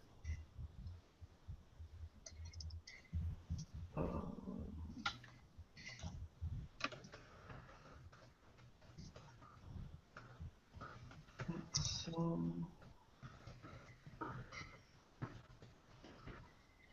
why isn't Ontario coming up? So was area, or is there a city or something there? Heather, if there's a city, can you please post it? And now she's changing it to 3:53 a.m. Okay, that's all right. Yeah. And what's the city, or what's the nearest city? And I'm just asking her that now. So, Heather, if you can type that into the chat room, that would be helpful. What city were you born in?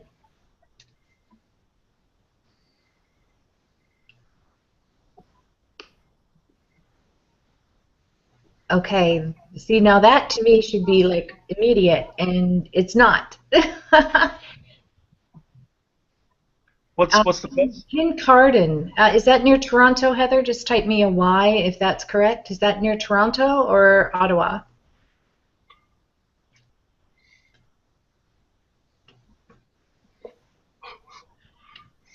Is Kincardine near Toronto, Heather?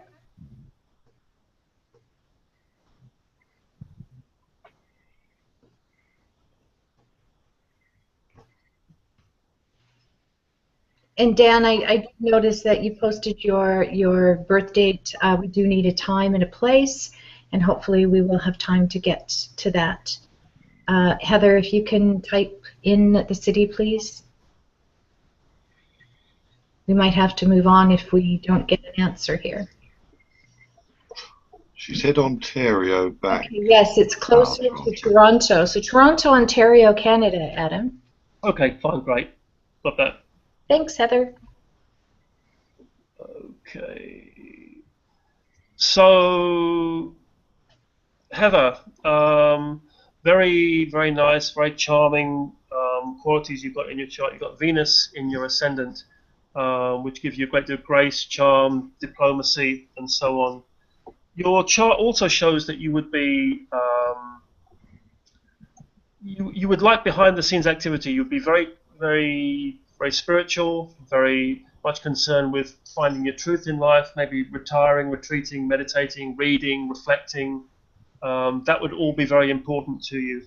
And also, you would gravitate towards. There's a very spiritual side to your chart, but also in terms of your path in life, very much concerned with material status, with money, working out finances. That would be a big part of your karma in this lifetime, whether it's with family resources, whether it's just working with banks, building societies, financial institutions, and just working out how money works. And you can't just ignore that stuff as being unspiritual. I think for you, it would be actually quite fundamental to get to the bottom of all that. And it may be sort of family money, it may be business, it may be just savings and so on, and material stuff. So there's a kind of an equal weighting here between the very much the spiritual side and also the material side. But what it also shows is in terms of your career, you would want to do something quite different, quite radical, quite unusual, quite outside of the normal run of things. You would want, so if there's an offbeat or a left field kind of career which really appeals to you, then that's the area that you really ought to go into. even if it feels, you're going against the flow of things. The more it goes against the flow, the more it's an indication probably that you're doing the right thing. That's very important. And also for you to have a very good, strong, valid spiritual path, I would recommend a yoga program for you. And it would be as natural for you as just breathing. It would be just for you to have a yoga or a meditation routine practice. That would be absolutely essential for you, I think, and you would get an awful lot out of it.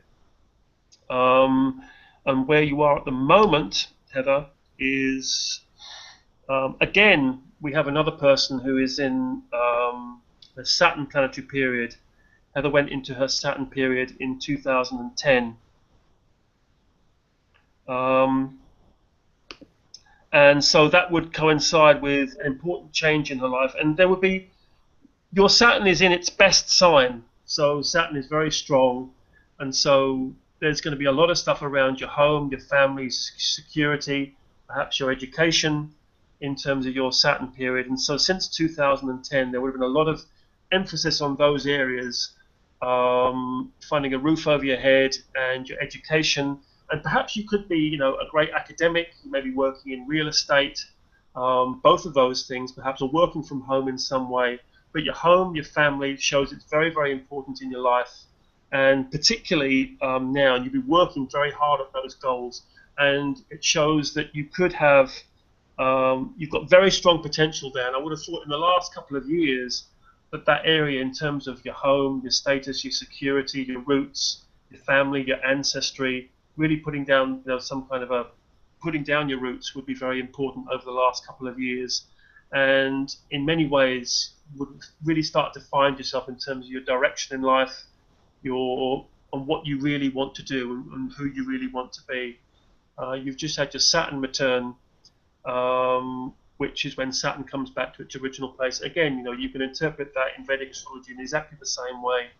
Your Saturn has great potential, and so even though you may be working extremely hard, you're going to get very good value for your efforts. So you've got a very, very powerful chart, Heather.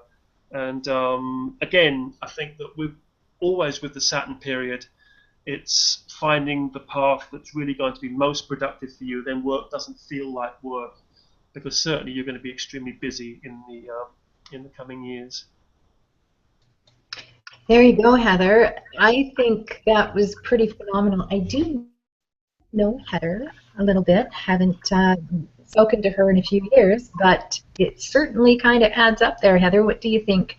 So far she has written so true.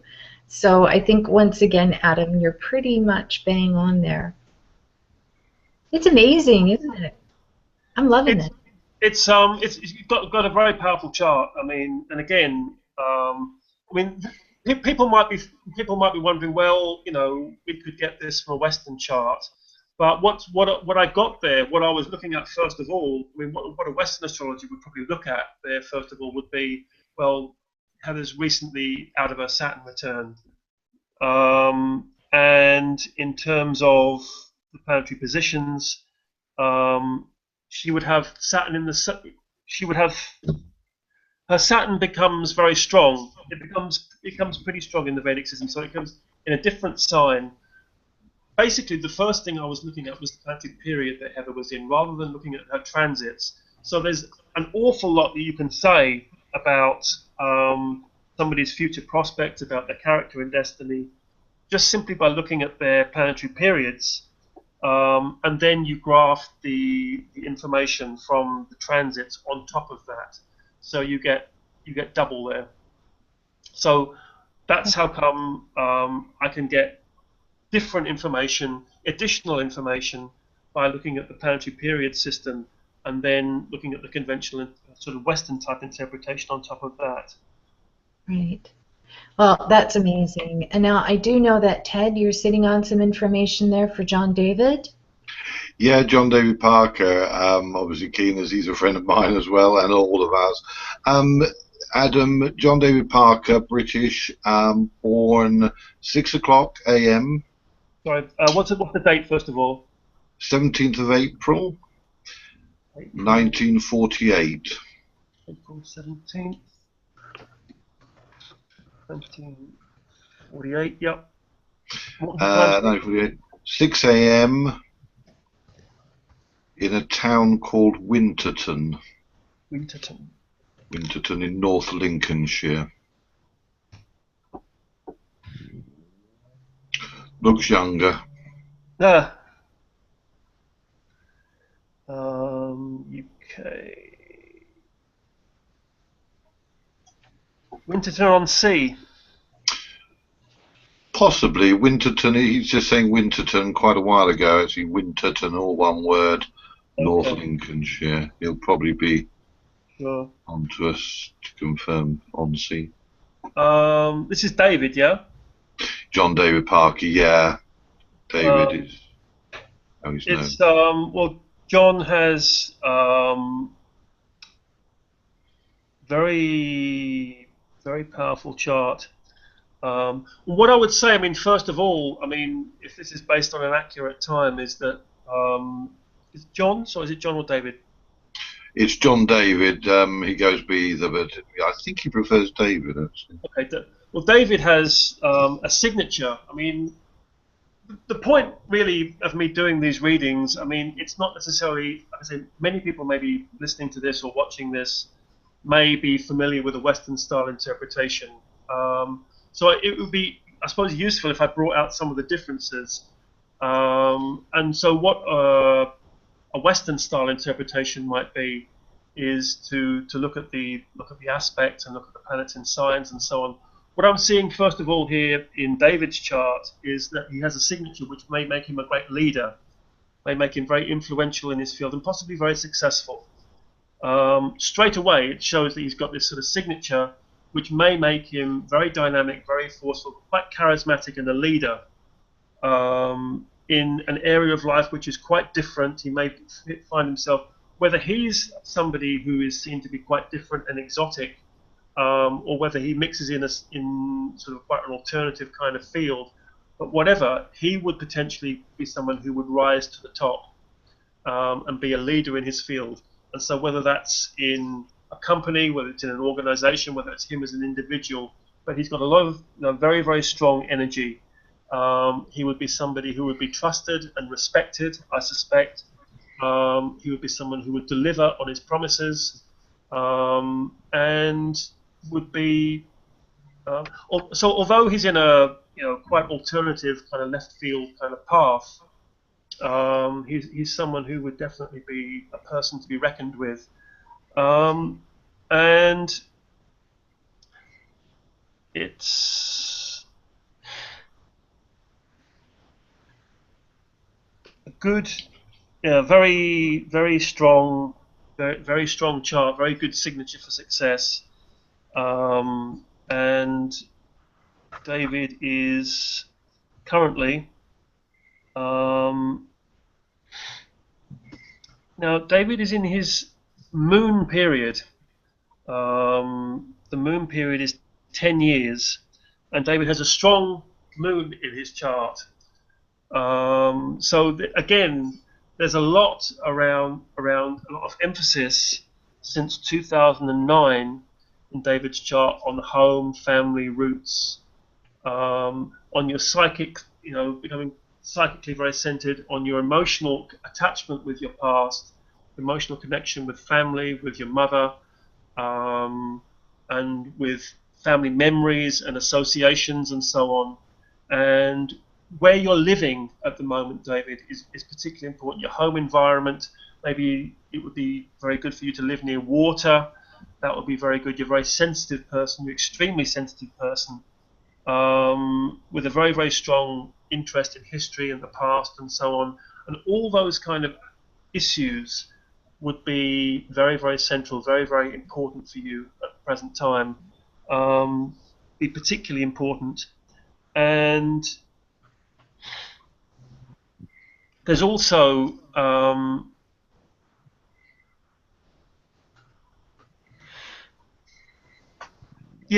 also a connection, a very strong spiritual. So maybe it may have been a time when you've been just withdrawing, reflecting, reading, meditating, doing yoga, on retreat, since the end of last year. So the last sort of 6 months or so may have been very much associated with a spiritual direction, maybe a spiritual awakening, maybe a yoga path, maybe some kind of very strong spiritual orientation in your life. And that will be the positive aspect to it. There may have been some loss entailed with that.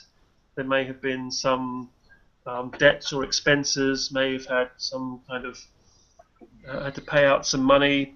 But the positive side is that it would be very strongly associated with your home and with your spiritual life. There may have been debts associated with your home over the last 6 months in particular.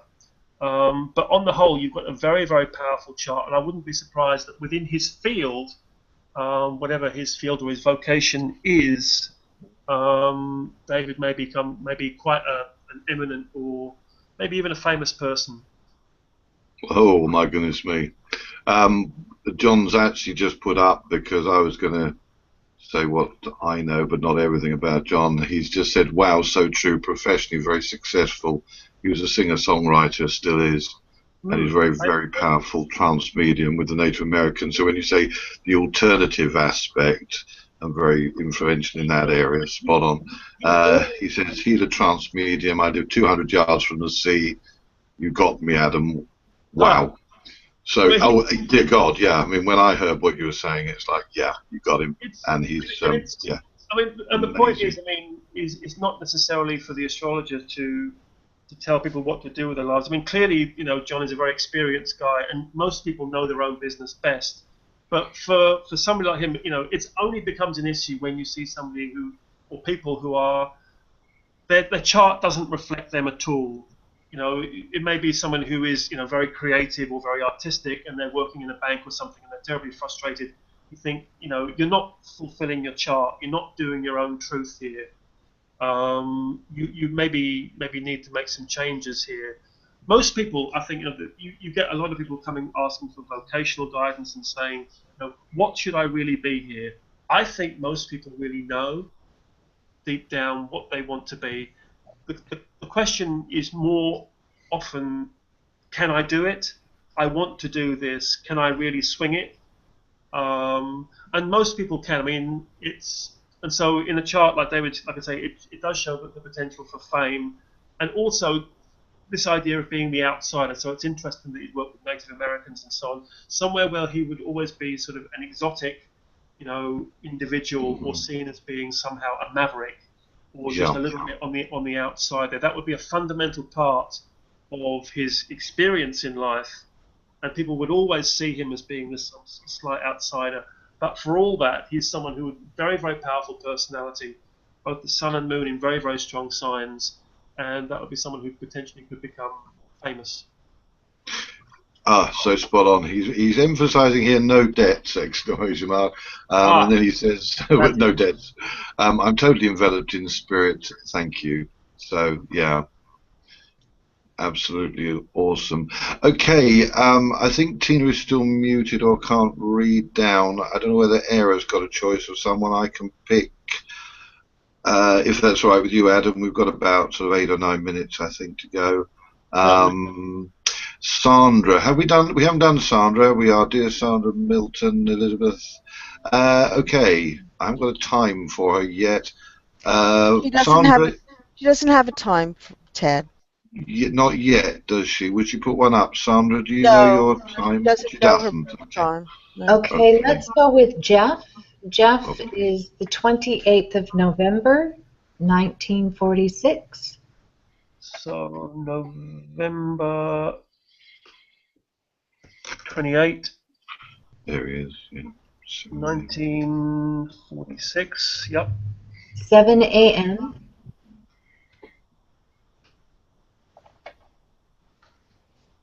Yep. Coventry, England. Okay, great.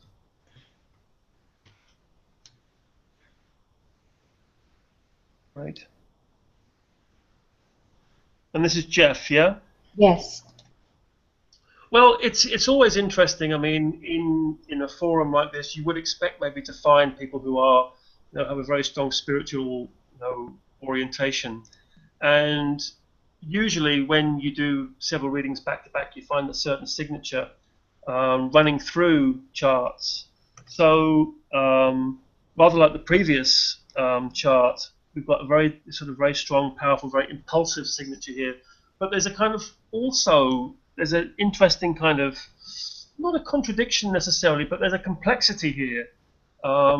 There's many planets in the ascendant, which gives slightly different directions. On the one hand, Jeff is very strong and bold, dynamic and impulsive, but there's also a kind of softness or almost a self-sacrificing quality there at the same time. But make no mistake, I mean, anybody who knows Jeff will know that he's very powerful, very direct, and very psychically sensitive, and very strong, very penetrating insights that he would have. And again, as one might expect, there is a very strong orientation towards self-unfoldment, self-realization, towards moksha, as we would say in Vedic astrology, towards liberation. So a very strong spiritual life would be absolutely imperative there. But again, somebody who may become quite prominent or eminent in their own field, and just a very dynamic approach to life, although quite manner would be quite soft and spiritual at the same time. So very good chart for a healer, I would suggest. Somebody who is a healer or a psychic surgeon would be an absolutely outstanding signature in this chart. And what do you know it? Again, Jeff is in his Saturn period, so that's 3 charts we've had of people who are in their Saturn dashas. That's the dashas is the planetary period. So I wrote a book about Saturn in 2007 from the Western perspective, and I said that Saturn may be said to rule astrologers because it governs fate and time, and also it brings astrologers most of their clients. So perhaps it's not surprising that people come for astrological readings when they're in their Saturn dasha, because it usually gives you challenges. But at the same time, it is about ambition and success. So I think that for Jeff, there's a lot of emphasis on travel, study, working out what life means to him, which may involve cherry picking different aspects from different spiritual paths to form some kind of meaningful philosophy, meaningful personal code.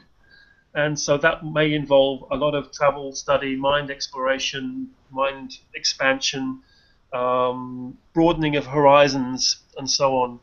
And may involve relocating to another country, but in any sense, a lot of stuff that would all be in the pursuit of finding meaning in life. And it's a very good period for Jeff at the moment, if he can, in terms of his work, like I say, which would, if he's involved in the psychic world, I think it may coincide with actually, there's more to do with, actually that is just the recent past. I mean, since April of this year, so the last couple of months, I think since early 2014, Jeff would have been, very focused, very concentrated, maybe finding some sort of success or prominence or even fame in his life. But for the last couple of months, the emphasis has moved much more onto relationships. And Jeff has always been attracted to mavericks and outsiders. So that's worked in terms of his personal relationships, always attracted to somebody who's just slightly different. And it could just be that in the last couple of months, that kind of energy, that emphasis has shifted into his life. So there's a big focus on relationships in your life at the moment, Jeff, but also for you personally, in terms of the bigger picture, is about finding a meaningful personal code, a meaningful personal path, which may involve a lot of travel and study. Wow. Fortunately, Adam, this show is recorded and the archive will be available fairly soon after we stop airing.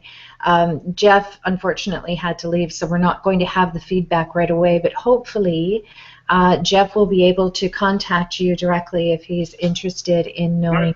Very welcome. Always welcome feedback and messages and so on. It's great to hear from people always. Yes. Well, I have to say that your work is absolutely fascinating. Absolutely fascinating. Thank you very much. You've renewed my interest in astrology all over again, because there is this element, this additional element to it that. Well, that is also a benefit. You do kind of get that honeymoon period all over again when you first start studying it and having all these kind of revelations. You get that, and I'm here to tell you that it doesn't stop. It's just a constant voyage of exploration, and you get all this kind of new vibes on this new knowledge all over again, and it's reawakened my enthusiasm for astrology completely, and it never seems to stop. There's always something new to learn, and it puts charts in a whole new perspective, and it's just looking at charts just becomes so much more interesting. That's right. You've got this whole other dimension that you can look at, and it's absolutely fascinating. And that's what I love about, engaging in work that you feel such passion for, because with your passion, you evolve. And when you evolve, the work evolves and changes, and then your passion gets renewed, and it's just this never-ending cycle. And that's exactly how it should be. So for one, I would love to thank you for today and sharing your wonderful skill with us, and above all, your passion. It's amazing. Thank you very much. Thanks very much. Yeah. Thanks everybody who came in and had their charts read out and so on. It's always great to read for people, and hopefully it's the personal kind of experience that hopefully that.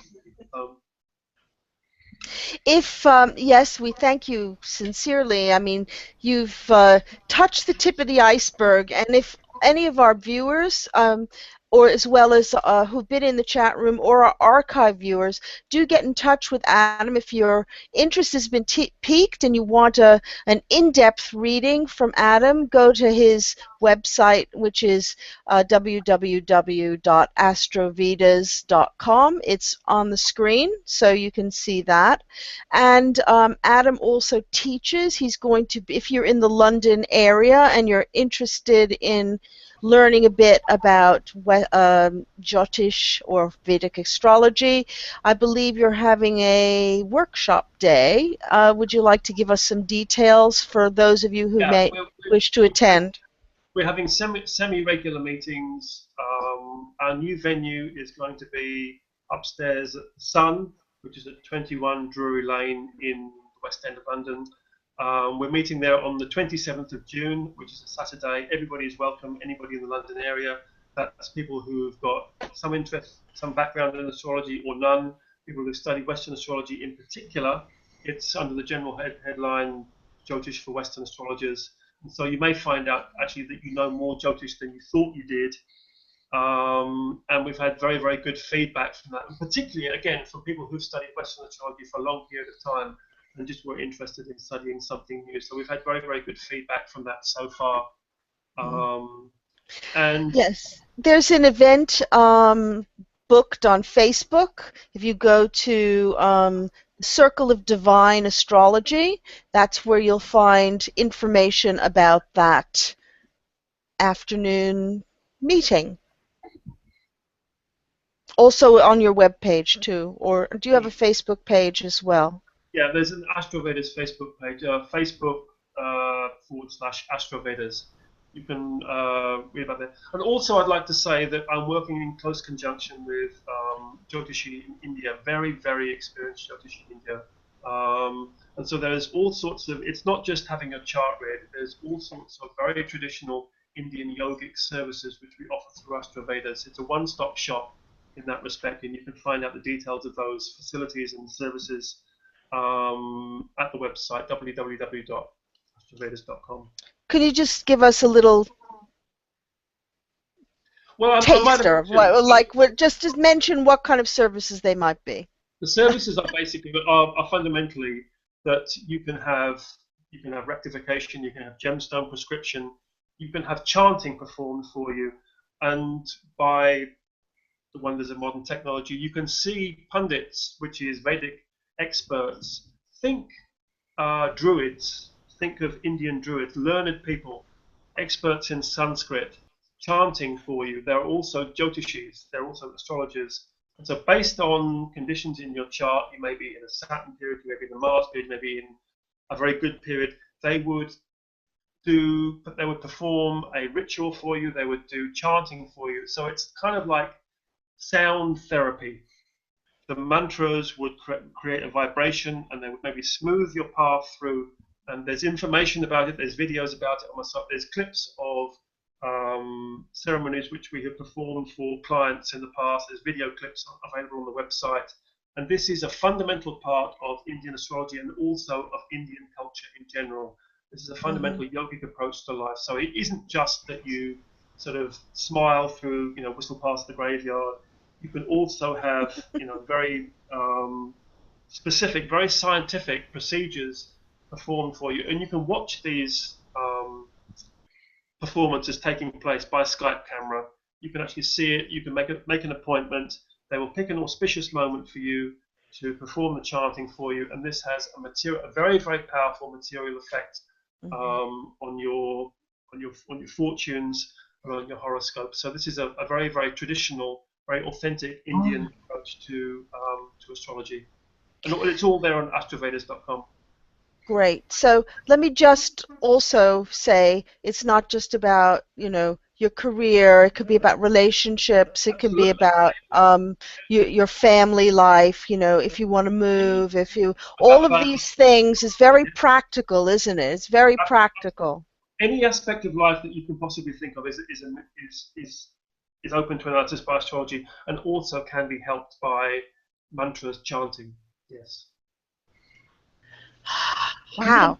We want to really, really thank you for, you've really inspired us all, and you've had fantastic feedback on all the chat rooms and loads of fantastic thank you so much, Adam. Spot on, great show, very interesting. Pleasure. It's been great because you've actually asked really, really good questions. I mean, it's really, I think you've really cut to the heart of many of the things I think that people, are very curious about when they're approaching Vedic astrology. So thank you very much.